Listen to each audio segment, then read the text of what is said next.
তোকে আমি বারবার বলেছি যে বাইরে এত ড্রিঙ্কস না করতে।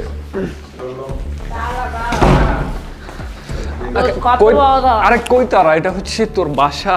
এসি তাহলে এসি এসি এসি এখানে কেন? আচ্ছা চল আমি তোকে রুমে দিয়ে আসি। এই তুই কে, কি তোর পরিচয় বল? এই কে? ও তো বাউন্সার। আল্লাহ দোস্ত আমাকে মার, বাউন্স চল চল চল পালে। আরে না না না দাঁড়া, চিনতে পারছে না আমি ওর ফ্রেন্ড। ফ্রেন্ড? তুই যে ওর ফ্রেন্ড সেটা আমিও জানি। তুই কি করিস, মিডিয়াতে কাজ করিস, কি কাজ করিস সেটা আমাকে বল, আমি একটু শুনবো। ও আমরা শুটিং করি একসাথে, আমি হিরো ও হিরোইন।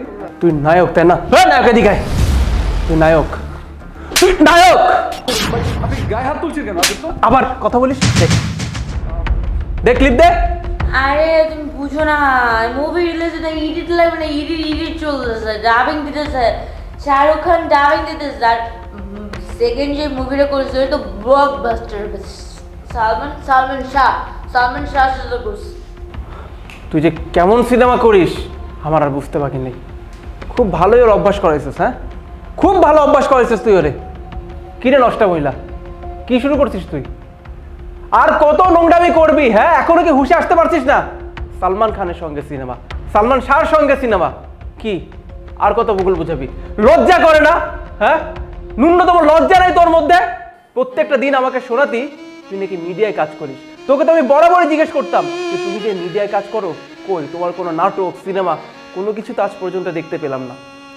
আমি তোমাকে বিশ্বাস করছিলাম, আর সেই বিশ্বাসের মর্যাদা তোমরা দুজন মিলে এভাবে দিলা। হ্যাঁ অনেক সহ্য করছি রে, কিন্তু আর না।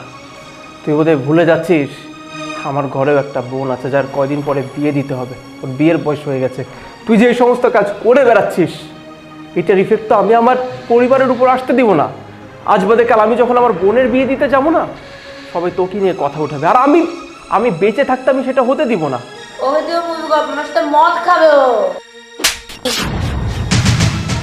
চুপচাপ এখানে দাঁড়ায় থাকো।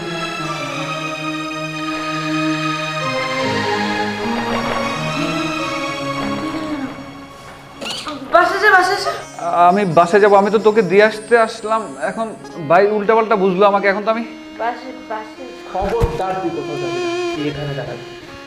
কি হুশ ফিরছে এখনো তোমার, নাকি এখনো মাথার অবস্থা আছে কোনটা? তোর মতো মেয়ের সঙ্গে সংসার করার মতো রুচি আমার আর নাই।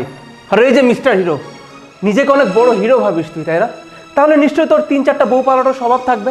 এক কাজ কর, যা আমার বউরে আমি তোর কাছে দিয়ে দিলাম, তুই সারা জীবনের জন্য আমার বউটারে নিয়ে নে। তুই তো রাত কাটাইছস, মদ মাস্তি করছস, সারা জীবনের জন্য দিতেছি, তোর তো খুশি হওয়ার কথা বেটা। ভাই আপনি হয়তো ভুল বুঝছেন আমাকে। আমরা অ্যাজ এ ফ্রেন্ডের মাঝে এইসব কিছুই হয় না। ও ড্রাঙ্ক অবস্থা পড়েছিল, সেজন্য আমি আসছি ওকে বাসায় দিয়ে যেতে, কিন্তু দেখেন আমি বাসায় এসে আমি বিপদে পড়ে গেলাম। আমরা ফ্রেন্ড, আপনি যেরকম ক্লোজ দেখছেন এরকম না, আমরা তো শুটে একসাথে কাজ করি বিদায় ওই জন্য ক্লোজ হয়েছি। এর ভিতরে বা এর বাহিরে আমার আর ওর ভিতরে এসব কিছুই নেই, বা ওরে আমি কখনো টাচ অবধি করি নাই। আপনি ওরে জিজ্ঞেস করতে পারেন। ভুল আমি বুঝি নাই, তোরা দুজন মিলে আমাকে দিনের পর দিন ভূগোল বুঝাইছিস, আর আমি সেটাই বুঝছি। কি মনে হয় তোদের, তোরা দিনের পর দিন আমার কাছে সত্যিটাকে গোপন রাখবি, আর আমি কোনোদিন সেই সত্যিটা জানতে পারবো না, সেটা মনে হয় তোর? আরে যে নায়িকা, এখন এখানে দাঁড়িয়েছিস কেন? শোন, আমি তোর সঙ্গে আর এক মুহূর্ত সংসার করতে চাই না। আজকে এই মুহূর্তে দাঁড়িয়ে তোর নায়কের সামনে দাঁড়িয়ে আমি তোকে তালাক দিলাম। 1 তালাক, 2 তালাক, 3 তালাক। তুই এই মুহূর্তে আমার চোখের সামনে থেকে বিদায় হবি। চুপ! আমার এখন কোনো অধিকার নাই তোর গায়ে হাত দেওয়ার, কারণ তুই এখন পরনারী হয়ে গেছিস। তোর প্রতি আমার এখন আর কোনো অধিকার নাই, তোর সমস্ত অধিকার এই নায়কের। তোকে তো আমি 3 তালাক দিয়ে দিয়েছি, যা তুই তোর ওই নাগর কিনে চলে যা। যাও না, আসো, গেট আউট।